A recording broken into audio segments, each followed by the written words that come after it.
Vəziyyətin dəyişməsi gözlənilən idi və nəinki dəyişməsi, hətta 180 dərəcə dəyişməsi. Çünki 2020-ci ildən sonra və hətta 2020-ci ildən əvvəl, 2018-ci ildən başlayaraq Ermənistanda yeni hakimiyyətin Rusiyaya qarşı demarşları heç bir nəticə verməyəcəyi öncədən bəlli idi. Çünki Rusiyanın Ermənistandakı mövqeyi Rusiyanın Gürcüstanda və Azərbaycandakı mövqeyindən kəskin şəkildə fərqlənir. Ermənistanın yeni siyasi hakimiyyəti o zaman nəzərə almamışdı ki, bütövlükdə Ermənistan Rusiyanın tabeliyindədir, Rusiyanın əlindədir. Yəni, həm iqtisadi cəhətdən, həm siyasi cəhətdən. Və bu, əslində, Ermənistanın 30 ildən çox müddət ərzində apardığı yaramaz siyasətin acı nəticələridir ki, indi Ermənistan onu qəbul etməyə məcburdur. SSR dağılanda Rusiya, sizin də qeyd etdiyiniz kimi, Cənubi Qafqazda öz təsir dairəsini qoruyub saxlamağa çalışdı və bu məqsədlə tək Ermənistandan istifadə edə bildi və Ermənistan 30 il ərzində Azərbaycana qarşı apardığı işğalçı müharibə məhz Rusiyanın dəstəyi ilə baş verirdi. Və Azərbaycanın 20-ci ildəki qəti addımları bütövlükdə geosiyasi vəziyyəti kökündən dəyişdi və Ermənistanı çıxılmaz vəziyyətə saldı. Ermənistan nə qədər də Avropa Birliyinə qoşulmağa can atsa da, amma bunun mümkün olmadığı əvvəlcədən bəlli idi.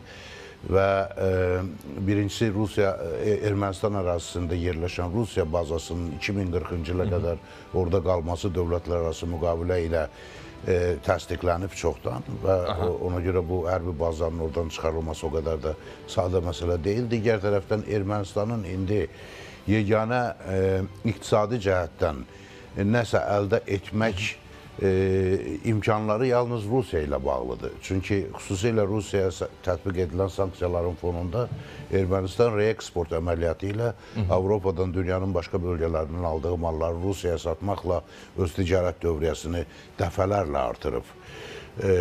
Əvvəllər ildə 2 milyarda qədər yalnız dövriyyə edilsə, indi 15 milyarda çatıb Rusiya ilə bunun xarici ticarət dövriyyəsi. O yüzden Ermənistanın nə Rusiya ilə, nə Avrasiya İqtisadi Təşkilatı ilə münasibətləri aradan qaldırmaq imkanları yoxdur.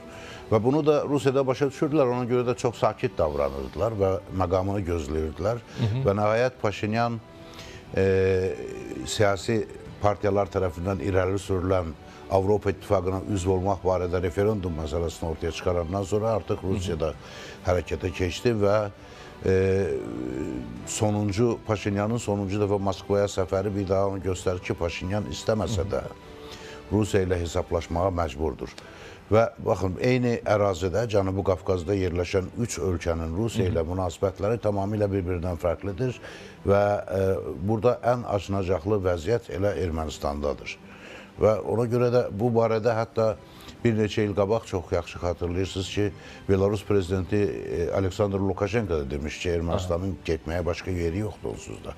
Və o zaman Ermənistanda buna çox ciddi təpki göstərirdilər və bugün Ermənistan atdığı addımlarla Lukashenkonun çox doğru proqnoz etdiyini bir daha təsdiqləmiş olur.